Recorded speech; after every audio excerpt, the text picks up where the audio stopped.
Festival സീസണിൽ courier delay ആവുന്ന issues പലരും പറയാറുണ്ട്. ഇപ്പൊ ഈ കഴിഞ്ഞ ഓണത്തിന് എല്ലാവരും കുറെ ആളുകൾക്ക് അത് അനുഭവിക്കേണ്ടി വന്നിട്ടുണ്ട്. ഇവൻ ഡൊമസ്റ്റിക് ആയിക്കോട്ടെ ഇന്റർനാഷണൽ ആയിക്കോട്ടെ അയച്ച കൊറിയറുകൾ വിചാരിച്ച സമയത്തിനുള്ളിൽ കറക്റ്റ് ടാക് ടൈമിൽ അവിടെ എത്താത്തൊരു സ്ഥിതിവിശേഷം പലരും നമ്മളതിനായിട്ട് പറയുന്നത് ഒരു ഹൈ പീക്ക് ലോഡാണ് ഈ സമയങ്ങളിൽ വരുന്നത്. ഒരു പർട്ടിക്കുലർ മാൻ പവർ വെച്ചിട്ട് ഒരു ഓഫീസിന് ഹാൻഡിൽ ചെയ്യാവുന്നതിന്റെ ലോഡിനേക്കാളും കൂടുതൽ ഷിപ്മെന്റ്സ് വരുമ്പോൾ അത് ഡിലേ ആവുകയാണ്. ഡെയിലി പ്രോസസ്സിംഗിൽ ഡിലേസ് സംഭവിക്കുകയാണ്.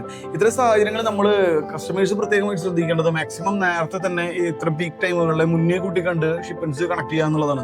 ഒരിക്കലും ലാസ്റ്റ് ടൈം മൊമെന്റിലേക്ക് വെക്കരുത്. പ്രത്യേകിച്ച് ഓണം പോലുള്ള ഒരു പീക്ക് ടൈം കേരളത്തിലെ എനിക്ക് തോന്നുന്നു ഏറ്റവും കൊറിയറിലെ ഏറ്റവും പീക്കസ്റ്റ് റഷ് വരുന്നൊരു സമയം ഓണം തന്നെയായിരിക്കും. അത് കഴിഞ്ഞിട്ടായിരിക്കും ബാക്കി ഏത് ദീപാവലി ആയിക്കോട്ടെ ക്രിസ്മസ് ആയിക്കോട്ടെ മറ്റോ ഏതൊരു ഫെസ്റ്റിവൽസ്. സോ നെക്സ്റ്റ് വരുന്ന ക്രിസ്മസിനുള്ള നിങ്ങളുടെ ഓർഡേഴ്സും മറ്റും പരമാവധി നേരത്തെ തന്നെ കസ്റ്റമേഴ്സിന് എത്തുന്ന രീതിയിൽ ഒരു 2-3 days അഡ്വാൻസ് ചെയ്ത് ഷിപ്മെന്റ്സ് കണക്ട് ചെയ്യുകയും ഹാപ്പി സെല്ലിങ് ചെയ്യുകയും ചെയ്യാം.